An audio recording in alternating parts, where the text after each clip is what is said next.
Bonjour à tous. Sujet de la capsule vidéo aujourd'hui. Petite introduction au logiciel de programmation d'automates plateforme TIA Portal.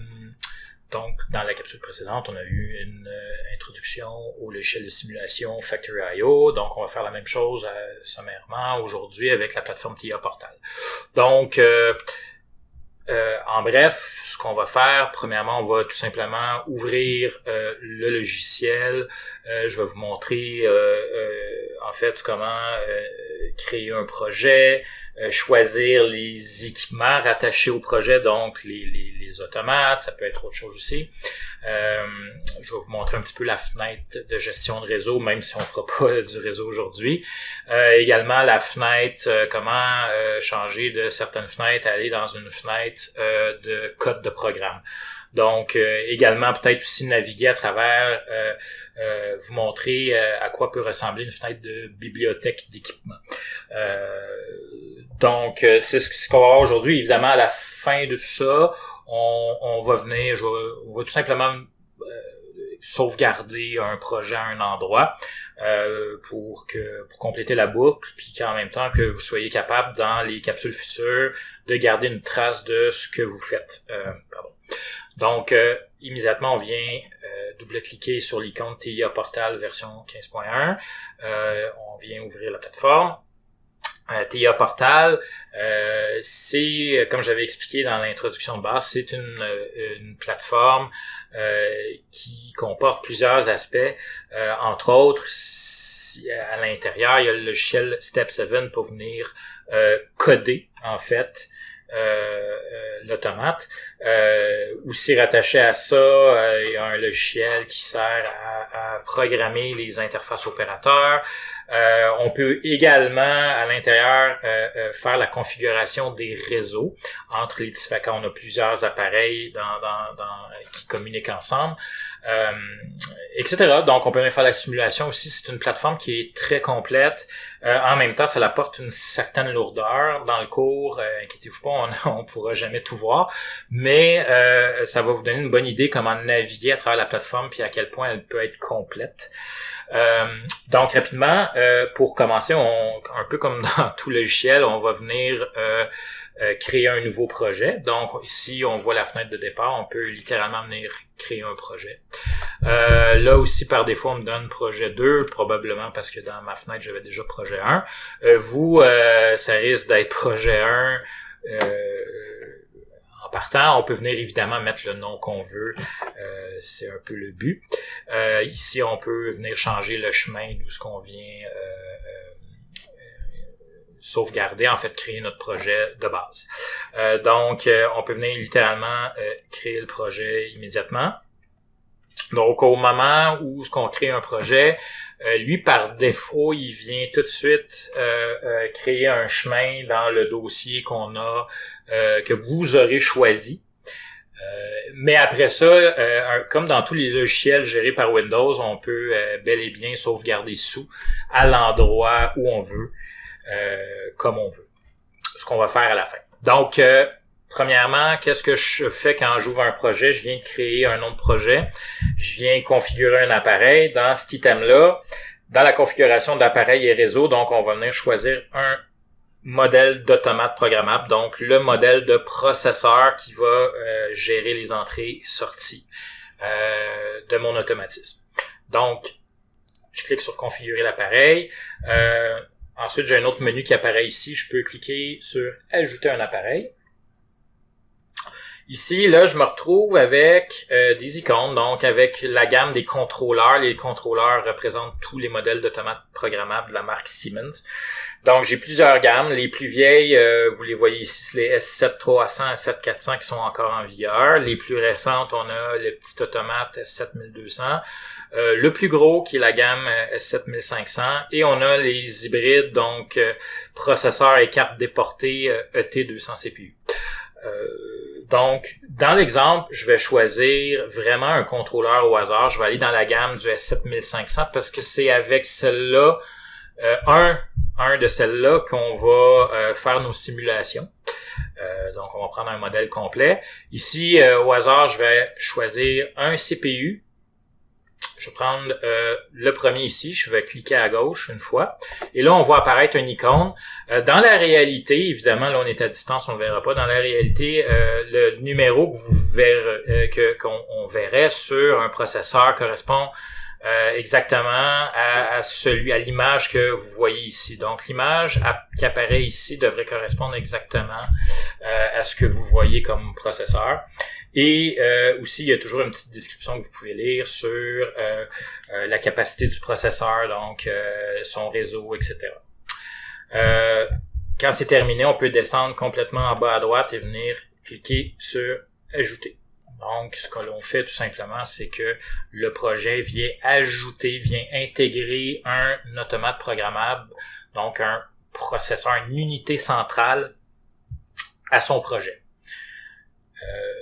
Au moment où ça se crée, là, on voit que la fenêtre change et on vient tout de suite permuter dans la fenêtre, la vue du réseau, c'est-à-dire il y a la vue de l'appareil. On peut venir aussi, si on a plusieurs appareils, je le montrerai tantôt dans la vue réseau. Ici, c'est un processeur. On voit les ports de communication ici, donc c'est des ports réseau. Ici, pourquoi je vois des cases vides ici? Ce sont des châssis vides qui servent à ajouter, en fait, à venir ajouter des cartes d'entrée et de sortie. Rappelez-vous que certains processeurs ont des entrées-sorties intégrées, d'autres processeurs de plus grande envergure n'en ont pas. Donc, il y a que le processeur dans un châssis, dans un emplacement, et on vient ajouter. Il faut venir ajouter des cartes d'entrée-sortie si on veut que ça soit fonctionnel. Donc, rapidement, ici vers la droite, j'ai un catalogue. Bon, ça se peut qu'il soit fermé, ça dépend des cas, donc c'est assez facile à ouvrir avec la petite flèche ici. DI, c'est pour Digital. Quand vous voyez la lettre D, Digital, I pour Input, donc entrée digitale, ce qui correspond au choix de gamme des cartes d'entrée tout ou rien.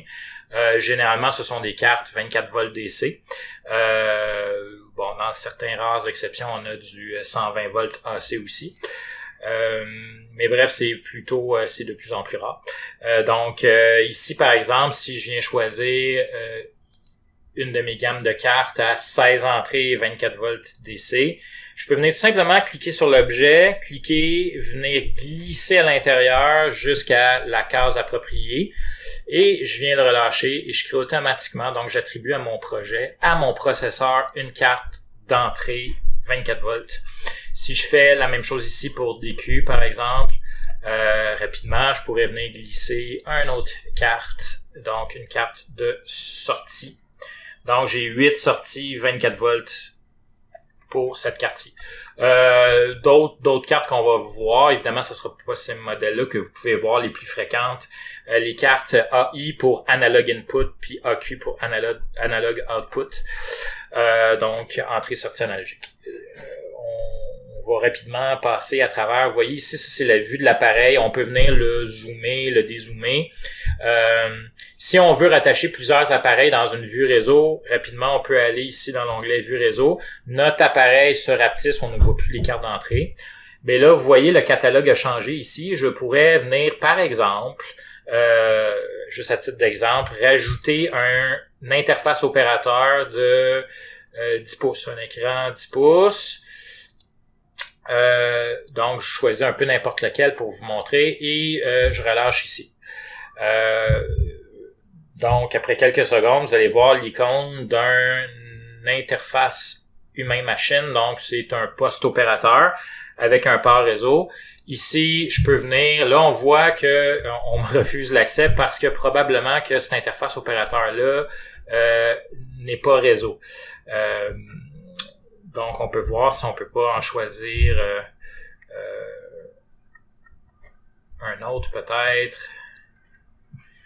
Donc, on peut venir créer des branches comme celle-là. Et voilà, j'avais juste choisi la mauvaise. Il faudrait que j'en choisisse une qui correspond pas. Donc, ici, je peux venir joindre, faire un lien réseau très, très facilement en cliquant et en glissant. Bon, évidemment, pour les besoins de l'exemple, là, je vais rapidement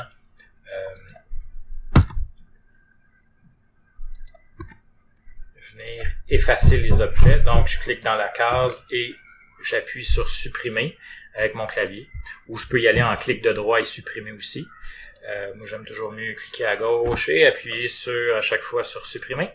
Je vais garder ce qu'on avait convenu au départ.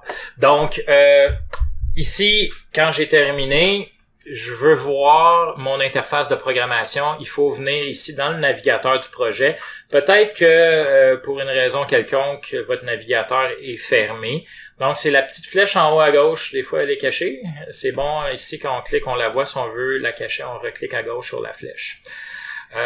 Ça, c'est très, très important, le navigateur du projet. Donc, par exemple, pour terminer un petit peu l'exploration, là, deux zones qu'on va travailler beaucoup. Le bloc de programme, c'est dans le bloc de programme, là, je vais double-cliquer ici sur Main, qui correspond, c'est ici qu'on va venir entrer, bon, là, c'est apparu, c'est ici qu'on va venir entrer notre code de programme, donc on va faire notre programmation.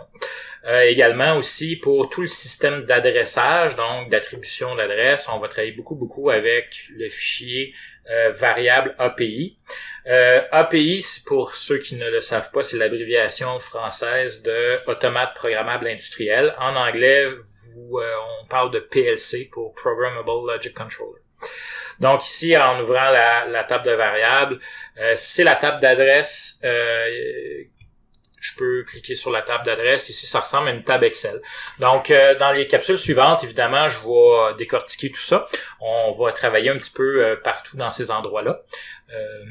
Donc, pour terminer, ce que je vais venir faire quand on veut, par exemple, enregistrer un projet à un endroit particulier, j'ai fait des modifications, je peux cliquer sur projet en haut, comme dans la majorité des logiciels qui fonctionnent sous Windows. Je viens enregistrer sous. Bon, je peux laisser le même nom dans le cas de notre exemple.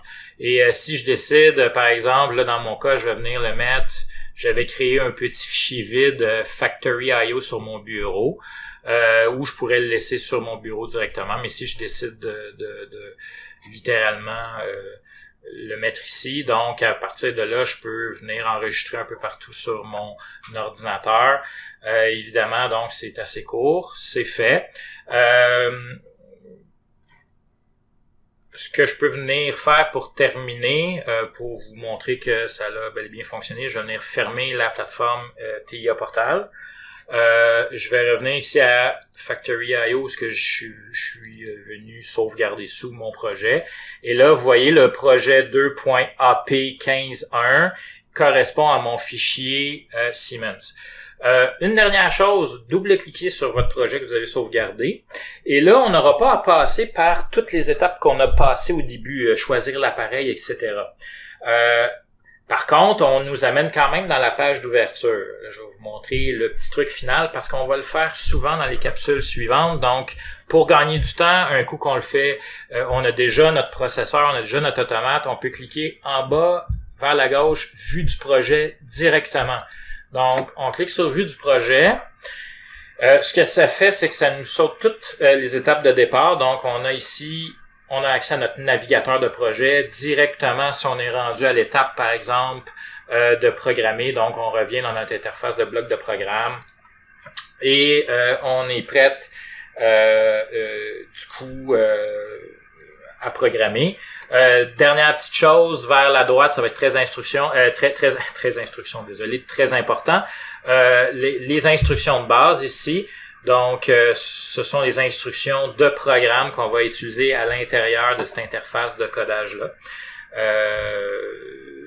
Donc, je pense que c'est pas mal tout pour l'introduction à la plateforme TIA Portal. J'espère que ça n'a pas été trop lourd. Donc, on se revoit dans une autre capsule. À bientôt!